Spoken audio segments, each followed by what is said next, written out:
என்னடா இவ கிச்சனில் தலையை விரிச்சு போட்டு நிற்காளே அப்படின்னு சொல்லி நினைக்காதீங்க. நான் வந்து ஒரு ஹேர் பேக் போட்டிருந்தேன். சரி ஓகே, அதை வந்து ஹேர் வாஷ் பண்ணிவிட்டு கிச்சனில் வந்து பிரியாணி இன்றைக்கி, அப்புறம் பார்த்திங்கன்னா கிரேவி, அப்புறம் சிக்கன் 65 எல்லாம் பண்ணிகிட்ருந்தேன். அதான் சரி வந்து பண்ணுவோம் அப்படின்னு சொல்லிவிட்டு அப்படியே குளிச்சுட்டு அப்படியே வந்தாச்சு. தலையை விரிச்சு போட்டு டேஸ்ட் நல்லா தான் வந்துருந்துச்சு. சரி ஒரு ஈவினிங் போல் தலையெல்லாம் நல்லா காய வச்சுட்டு வீடை சுற்றி நல்லா பெருக்கி விட்டு எல்லா வேலையும் பார்ப்போம் அப்படின்ட்டு போயிருந்தோம். இந்த மரம் வந்து பார்த்திங்கன்னா நாங்கள் கேரளாவில் வந்து இருக்கோம். ஸோ அந்த மரத்தில் உள்ள காய் வந்து நேம் வந்து உங்களுக்கு தெரிஞ்சால் கமெண்ட் பாக்ஸில் கமெண்ட் பண்ணுங்கள். இந்த காய் வந்து டேஸ்ட் வந்து எப்படி இருக்கும்னா நல்லா புளிப்பாக இருக்கும். ஊறுகாயெலாம் போட்டால் நல்லா டேஸ்ட்டாக இருக்கும்.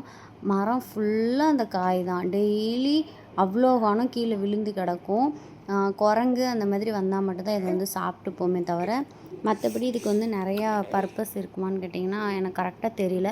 உப்பு தண்ணியில் வந்து ஊற வச்சு இதை வந்து சாப்பிடுவாங்க. அப்படி இல்லை அப்படின்னா இந்த ஊறுகாய் போட்டு சாப்பிடுவாங்க. அப்புறம் நம்ம வீட்டில் வந்து மல்லிகைப்பூ செடியும் நிறையா இருக்குது.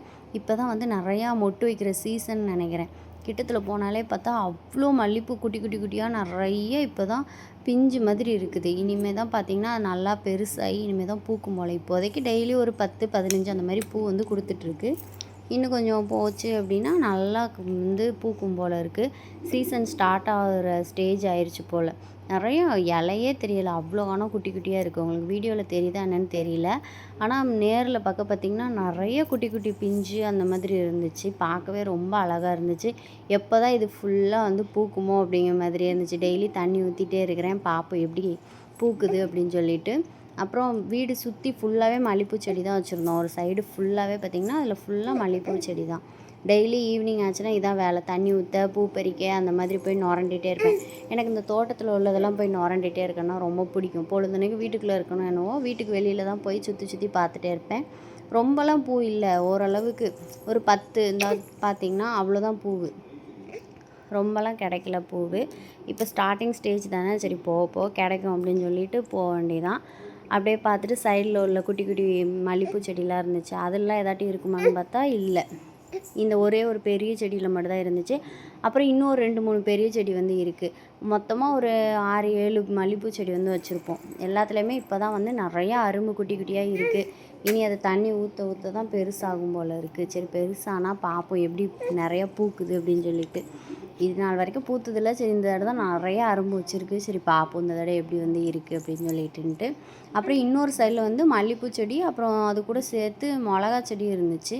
சரி மல்லிகைப்பூ வந்து பறிச்சுட்டு மிளகா பார்த்தோன்னா நல்லா பழுத்து போய் இருந்துச்சு. சரி நான் வந்து தேவைக்கு பறிச்சிக்கலாம் அப்படின்னு சொல்லி விட்டு வச்சுருந்தேன். கடைசி பார்த்தா அது நல்லா பழுத்து ரெட் கலரில் ஆயிடுச்சு. சரி போய் மல்லிகைப்பூவும் பறிச்சுட்டு அப்படியே போய் தோட்டத்துக்கு போயிட்டு அப்படியே மிளகா எல்லாத்தையும் பறிச்சுட்டு உட்காந்து கொஞ்சம் நேரம் வேடிக்கை பார்த்துட்டே இருந்தேன். சுற்றி சுற்றி எனக்கு இதான் வேலை, தூக்க தொளிக்க துடைக்க அப்படின்னு சொல்லிட்டு இதான் வேலையாகவே நான் வச்சிட்ருப்பேன்.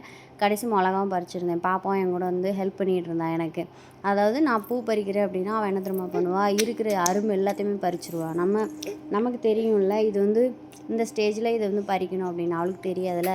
அதனால் எல்லாத்தையும் வந்து என் கூட சேர்ந்து அவள் வந்து பறித்து போட்டுகிட்டே இருப்பாள். நான் வந்து சொல்லிட்டே இருப்பேன், பறிக்காத அப்படின்னு சொல்லிட்டு. என் கூடவே தான் சுற்றிட்டு இருப்பா. என்னைய மாதிரி அவளும் வீட்டுக்குள்ளே இருக்க பிடிக்கவே பிடிக்காது போல். பொழுதன்னைக்கு நாங்கள் 2 பேரும் இங்கே வெளியில் தான் சுற்றிட்டு இருப்போம் தோட்டத்திலேயே. இன்றைக்கி ஸ்கூல் லீவ் வேறு, அதனால் மேடம் வந்து ரொம்ப பிஸி, என் கூடவே தான் சுற்றிட்டு இருந்தாங்க.